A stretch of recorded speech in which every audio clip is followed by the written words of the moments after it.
అవినాష్, చెప్పుమా. దగ్గరలో ఉన్న మెడ్ప్లస్కి వెళ్ళి మెడ్ప్లస్ బ్రాండ్ మెడిసిన్స్ అని అడిగి కొనుక్కునరా. అక్కడ 50 to 80% తగ్గింపుకు వస్తుంది. మీరు తీసుకునే అదే మందులు, అదే నాణ్యమైన మందులు, కానీ సగం ధరకే. గాంధీ భవన్లో మంత్రి జూపల్లి కృష్ణారావు మాట్లాడుతున్నారు. లైవ్ ద్వారా చూద్దాం. రైతాంగానికి సంబంధించి 500 రూపాయల బోనస్ కూడా ఇవ్వడం కూడా ఇది ఒక గొప్ప ప్రయత్నం. ప్రతిపక్షాల వాళ్ళు వీళ్ళు ఏదో మాటలు చెప్పిండ్రు, చేస్తారని కింద మాట్లాడారు. కానీ రైతాంగం యొక్క సంతోషం ఎట్టుందంటే, నాకు చాలామంది కూడా ఫోన్ చేయడం జరిగింది. నేను వాట్సాప్లో కూడా చాలా సోషల్ మీడియా చూసినాను. మార్కెట్ యార్డ్లో వరి కొనుగోలు తర్వాత కేవలం 3-4 రోజుల్లోనే ఆ రైతాంగానికి ఆ యొక్క నిధులని వాళ్ళ ఖాతాకు జమ అయినాయి, బోనస్తో సహా. ఇంకొక ప్రధాన కారణం ఏంటంటే, ఎందుకు కృతజ్ఞత తెలియజేస్తామంటే, మనిషికి ఒక తపన ఉండాలి.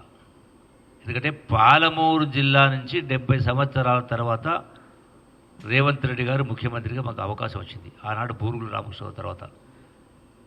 సో 70 సంవత్సరాల తర్వాత పాలమూరు జిల్లా, పాలమూరు బిడ్డకు ముఖ్యమంత్రి అయ్యే అవకాశం వచ్చింది. కాబట్టి ముఖ్యమంత్రి గారు కూడా ఒకరిద్దరు శాసనసభ్యులు మాకు చిన్న చిన్న పనులు అడిగినప్పుడు సందర్భంలో ముఖ్యమంత్రి గారు పెద్ద మనసుతోటి లక్షల మంది సమక్షంలో పాలమూరు జిల్లా అంటే వలసల జిల్లా, ఆకలి జిల్లా, ఆత్మహత్య జిల్లా ఒకనాడు, దాన్ని అట్లాగే నిరుద్యోగ సమస్య, అట్లాగే ఉపాధి సమస్య చాలా ఉన్నాయి. వీటన్నిటి సంబంధించి అన్ని సమస్యలకు పరిష్కారం కనుగొనే దిశగా యావత్ క్యాబినెట్ కూడా ఆ మీటింగ్లో పాల్గొన్నది.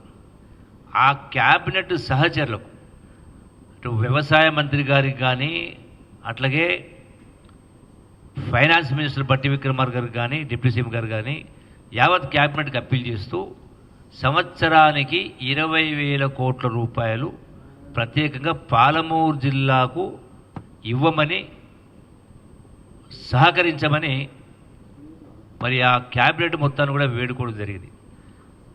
అందరి సమక్షంలో రైతాంగం కూడా నిల్చొని అందరూ కూడా చేతులెత్తి నమస్కరించారు. అంటే పాలమూరు జిల్లా గోస ఆ విధంగా ఉంది. కాబట్టి ఒక తపన, సరే ఎంతవరకు చేస్తారా చేద్దా అనేది వేరే విషయం, బట్ డెఫినెట్గా ఒక తపనతోటి పాలమూరు జిల్లాకు ఏదో చెయ్యాలి, పాలమూరు ప్రజల కష్టాలు తీరాలి.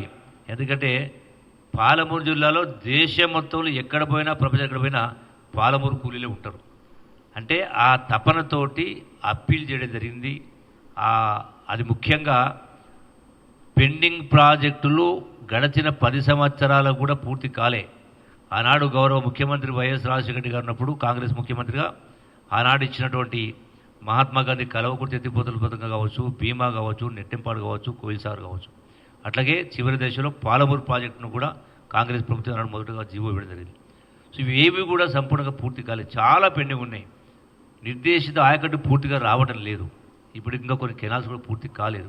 అట్లాగే పాలమూరు రంగారెడ్డి కూడా ఆనాడు కేసీఆర్ నేను కుర్చీ చేసుకొని కట్టిస్తా, 2 సంవత్సరాలు పూర్తి చేస్తా అని మాట్లాడాడు. కానీ 10 సంవత్సరాలైనా ఒక్క చుక్క కూడా, ఒక్క ఎకరాన్ని కూడా నీళ్లు తడిపిన పాపాన పోలే.